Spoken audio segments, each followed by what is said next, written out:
I was so wrong for worrying that Kiyoka, the greenest flag, would only gasp while his mother belittled his future wife. Not only did he stand up for her, but he also threatened his own mother with, "The next time you say anything to Miyo, I will kill you."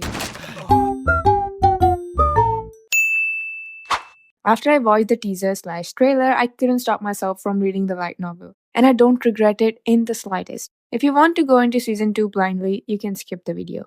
Light Novel 3 mainly focuses on two things: Kiyoka and Miyo's visit to the Kudo family villa, and the mystery part about the fiend who comes out at night to eat people of the village. I won't discuss the mystery part because it isn't completely solved by the end of the volume, and I'm not very good at explaining plots. Instead, I will tell you how Kiyoka stands up for Miyo, realizes that he loves her, calls himself a vulgar man for wanting to be with her, and finally hugs and kisses her.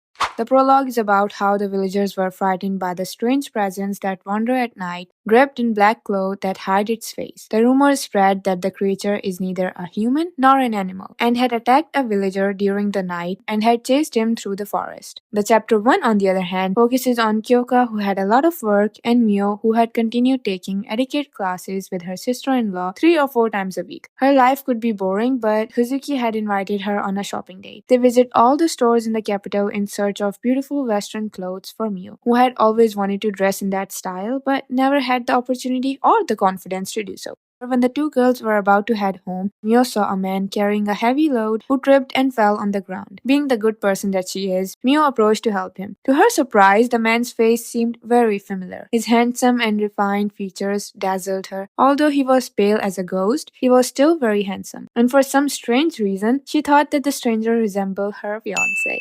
Hazuki recognized his voice and apparently knew the man because he was her father and Miyo's future father-in-law. They quickly took him to Kyoka's office. As soon as Kyoka met with his family at work, he wasn't happy about it. However, when his sweet Miyo apologizes to him, the annoyance he had on his face gave way to a smile. "Don't worry about it. If anyone's at fault, it's those two." He directed a piercing glare at the man and the woman on the sofa across from them. Hazuki seemed completely unbothered, but his father's eyes lit up after being addressed. He was the one who had set up Miyo, or rather, one of the samurai's daughter, as a candidate for Kiyoka, and was apologizing for not visiting them sooner. Later, he also invites the couple to his home in the countryside where he and his wife Fuyu live. Kiyoka was initially going to reject the offer, but since he had to visit the area for work, he accepted, and Miyo began preparing herself to meet his mother. In the morning when they arrived, Miyo was obviously worried and anxious, but Kiyoka reassured her. However, that didn't really help, because when Fuyu saw them, she first complained to Kiyoka for never visiting, saying, "You've neglected to visit for quite some time now, haven't you?" While they exchange cold remarks, Miyo decides to introduce herself, as she couldn't simply remain hidden behind Kiyoka and watch things unfold.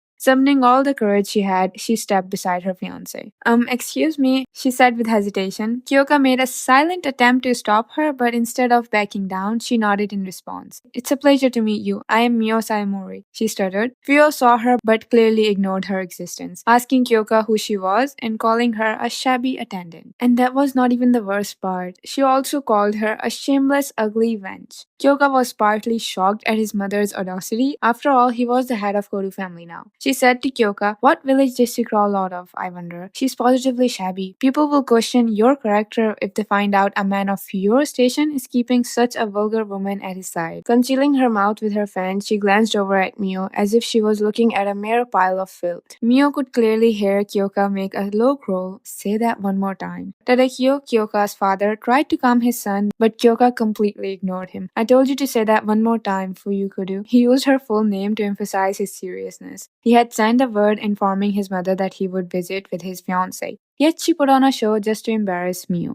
His mother go on about, "Is that a way to talk to your mother?" But Kiyoka put her in place, saying that he had never once thought of her as his mother. I know, it was a bit harsh, but she kind of deserved it, especially since she didn't stop bullying Miyo even after this. The tension increased, but Miyo was fine with all of the negative garbage people throw her way. She was so used to it, so she tugged on Kyoka's sleeve to tell him that it was fine. But it was Fuyu, not her fiancé, who had reacted to her gesture. "You lowly abandoned brat, I won't have you laying your hands casually on my son like that," she burst out, criticizing Miyo's education, family, and upbringing. Miyo stayed silent because she thought it was true. Her hated lectures were cut short by her husband. Kiyoka, fuming with rage, pulled Miyo by the hand and started to walk off. He stopped right before the stairs, looked straight into his mother's eyes, and said, "The next time you say anything to Miyo, I will kill you." This shocked everyone around them, including myself, and he casually just walked away. Back in their room after the servant placed their luggage and they finally had some alone time, he apologizes to her. Even though it didn't matter much to her, he was still angry and full of regrets. Before she could tell him it was fine, he gently embraced her in his arms. It all happened so suddenly that she completely forgotten what she wanted to say. "I'm sorry I put you through something awful." Kiyoka stroked the top of her head. Surrounded by his scent and feeling his warmth, the tension Miyo was holding in her body melted further and further away. He was warm, reassuring.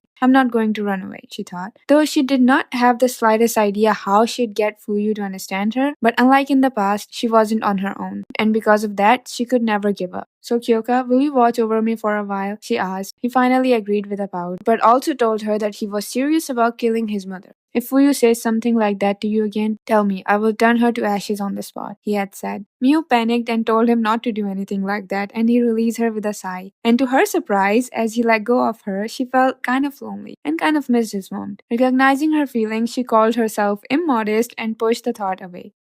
Later, Kyoka was going to the village to investigate, and she tagged along with him. There, she bought some souvenirs, blushing as the shopkeeper called them newlyweds to her, while Kyoka gathered information about the creature. On the way, she thinks about her feelings for Kyoka, while her heart was beating faster every time she imagined them as a married couple. She knew she loved him with her whole heart, though she didn't fully understand what sort of love she was feeling. I mean, she is still very young and barely have any experience with emotions, so I think it's easy for her to get embarrassed or panic when she is faced with intense feelings. Like when she realized that there's only one bed in their room and they might have to share it, the anxiety makes her fingertips cold and the blood drains from her instantly. But soon her thoughts flew in complete opposite direction. She began to think about how she wouldn't mind sharing a bed with Kyoka. Then suddenly he arrives and startled her. Thanks to her guilty conscience, or rather, her embarrassing fantasies, she was ready to perish right there on the spot. He couldn't figure out why she was standing there in the middle of the room, stiff as a board, so she pointed at the bed and he got the idea. Maybe it was father or the servant, but it looks big enough. Regardless, we shouldn't have a problem sleeping like normal, he said. Normal? What exactly was normal supposed to mean? Her mind screamed at her. Both of them lying side by side in the same bed? That was far beyond abnormal. Her mind started overthinking again and she fled from the room, saying she would have someone prepare a separate bed for her. The next day was busy for her as she tried to make her mother-in-law happy and ended up cleaning the house like a maid on her command. As for Kyoka, he was in agony. Naturally, the events of the night before were to blame. He hadn't thought Miyo would overreact as much as she did. When he had remembered her running off like a scared rabbit, he couldn't help but sigh. Tricking a woman ignorant of the circumstances and trying to lay a hand on her. Since when had he become such a vulgar man, he thought. Nevertheless, when he asked himself why he had tried to sleep in the same bed as her, he couldn't come up with an answer.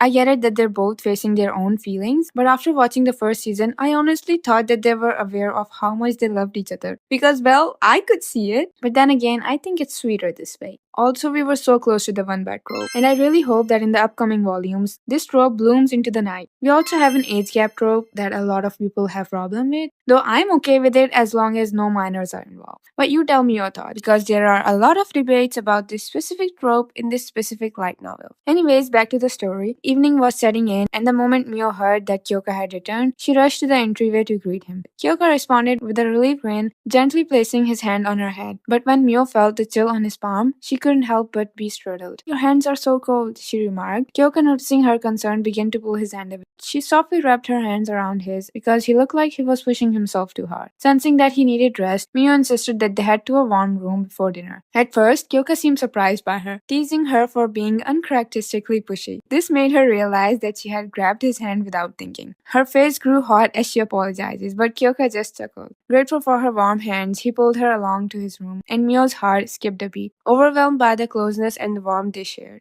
Once in the room, she immediately got to work, eager to help him relax. As she moved about, Kyoka gently stopped her, asking her to calm down and sit with him by the fire, wrapping them both in the blanket. Time passes quietly between them until Kyoka casually broke the silence, asking about her interaction with Fuyu. Miyo hesitated, not wanting to upset him with the truth, but she also didn't want anything hidden away from him. Kiyoka placed his hand on hers, encouraging her to speak honestly. Will you listen without getting mad? She asked. Depend on what you have to say, he replied. Then I can't tell you. Standing up for yourself, huh? He teased her, but gave a sigh, sensing Miyo's firm, unyielding resolve. I won't get mad, so go ahead and tell me. Okay. She told him everything, from how Miyo had gotten mad at her, made her work as a maid, and how her father-in-law had come to her rescue before things got worse. Even though he was mad, he listened to her and agreed to let her handle things on her own. Then she thanked him for getting mad on her behalf. She said, I know this isn't what you want to hear, but will you keep watch over me just a little while longer? I want to face Fuyu on my own. How long is this little while? He asked. Until I give up, if possible. Is that okay? Miyo had to hold back her smile at Kyoka's attitude. He was pouting like a child again. But before he agreed, the peaceful, friendly mood was blown away instantly. When he asked, will you give up if I say no? And buried his head in Miyo's shoulder. She couldn't see his face at all, but his entire body from head to toe was far warmer than it had been a moment ago. Miyo's voice cracked nervously as she answered, I'm not going to give up. Kyoka lifted his head and smiled at her despite his troubled eyes. He says, I don't mind. You should do what you want, how you want. See, a green forest right there.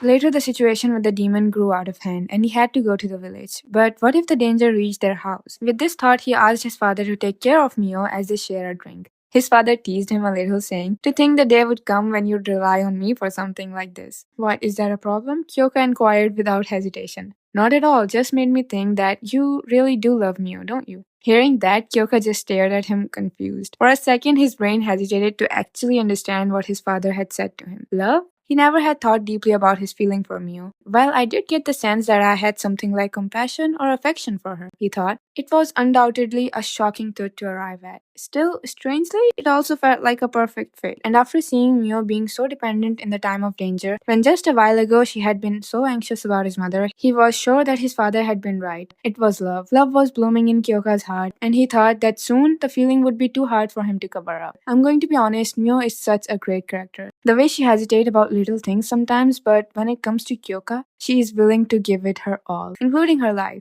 The same goes for Kyoka. He would never second guess putting his own life on line for her. And I know they won't get married until like volume 6 or 7, but I seriously can't wait for their marriage. As for the mystery part, the Gifted Communion was formed, and its founder was trying to create a whole new world, where every human is given the chance to receive supernatural abilities, because in their sense, that's the equality. The founder name was Naoshi Yuso, and when Arata, Miyo's cousin, first heard his name, he shared everything he knew about him, because it turns out the Yuso family is one of the Usoba's branch families. He says the Usos themselves are not a threat, but it's Naoshi Yuso himself who is the issue. He filled them in on his background, revealing that he had feeling for Miyo's mother, Sumi Usaba, and broke away from the family, left for parts unknown, right after she was married off to samurais. Kyoka, who was drinking with Arata, felt the alcohol drain away from him. They had no idea why he had come back now. They could hate the Usaba family, even envy them, or he could just be back to get Miyo. I mean, spoilers, by the end, he does call her his daughter, which I was very confused about. Thank you to the nice novel readers to clear this part out. In the end, this part is still hidden and will surely be covered in the next volume. Finally, the scene of their first kiss. Alright, at the end, after Arata left, Miyo felt off. She was a part of Usoba family after all, and she did want to help. Kyoka picked up on her distress and pulled in the other chair on the balcony, sitting beside her. She really wanted to do something to help them, but with her hands already full, she had almost nothing to give. I really don't think Arata told you that because he wanted you to do something about it, Kyoka said gently. She tried to protest, and he gently patted her head. The Usoba will be fine. I'll do everything I can to help them too. Kyoka paused to consider his next word for a moment. And he continued carefully, I get that you're feeling impatient. I also understand that you're working hard to compensate for that. But the fact is, you won't be able to get what you're after overnight. I know, she replied, irritation spreading in her chest. She felt embarrassed that he had picked up on those feelings so clearly. Miyo, anything you can do, I'll handle. I'll work in your stead and bear your load. Can you agree to that? She tried to protest again, but he continued. Anything that you want to do, I'll leave it in your hand. For the thing out of your grasp, I'll make up for it. That's how I want to live together with you. Instead of trying to handle things on your own, if we help each other out and compensate for one another, we'll be able to manage anything that comes our way, side by side as husband and wife. At first, Kyoka's words seemed to be a simple consolation, but if that was the case, how could Miyo explain the passion she saw deeply in Kyoka's eyes as he gazed at her, side by side as husband and wife? He always knew exactly what Miyo wanted. She had been impatient to close the gap between them so they could move forward together, and she had worked really hard for it. Am I giving you the support you need? She asked hesitantly. Kyoka faintly smiled back at her. Yes, of course. You've become indispensable to me long time ago. That's why. He didn't finish the sentence and slowly his beautiful face drew in close. She didn't have enough time to process what was happening and the tip of both their noses were close to touching. When Miyo reflectively shut her eyes, she felt something warm and soft brush against her lips for a brief moment. Opening her eyes in utter amusement, she was greeted by Kyoka's gentle smile and a faint pink blush on his cheek. So, when the spring comes, will you be my wife? Her answer was obviously a yes, but as for the kiss, she couldn't really understand why he did that. Was it something everyone else did? Was she his lover? Miyo didn't have any friend her age, so she had no way of knowing for sure. She thought that maybe he was drunk at that time, or perhaps that he had been teaching her what it means to be married, as he did ask her to become his wife afterward. Luckily, her overthinking were turned to dust when in the morning Kyoka leaned in closer to her and whispered in her ears, Miyo, please don't forget about yesterday. That was how I feel. What? Huh? She still didn't get it. How he feels? That's what it was? What did he mean by that? Not only was her mind in complete disarray, but Miyo, who had absolutely no romantic experience, tilted her head in confusion. Kyoka was well aware of her innocence, so he simply says, you don't need to panic. I know you'll understand someday. He smoothly separated himself from her. Dumbfolded, Miyo watched him depart from the dining room. I still don't get how she didn't get it, but I was nearly dying at this scene. It was so sweet that it could give me a toothache. So it's confirmed that season 2 will make me feel like a single piece of potato rotting away under some furniture. But I'm so excited for it. As for Miyo and Fuyo's relationship, Fuyo ends up giving her a ribbon that she used to wear when she was younger, saying something along the lines of, it's garbage, you can throw it away, or keep it because you're a garbage too. It's clear that she started to like Miyo, especially for her son, after seeing how much Miyo cares about him. However, her character is written as dense and cold, so I think it will take time for her to warm up to Miyo. I'm not worried about it though because Miyo has Kyoko on her side, and honestly, that's all she needs. Those were the major moments that Volume 3 had of them, and I really enjoyed reading this volume, so if you haven't read it yet, give it a try, or just wait till January. Though I kinda did spoil it for you. That's it for the video. Tell me your favorite moment of them. Thank you for listening to me. Take care of yourself and goodbye. I don't really wanna hurt you, but I can't control the pain. If you're sticking by my side, maybe we could be okay. Okay, maybe you could be the change.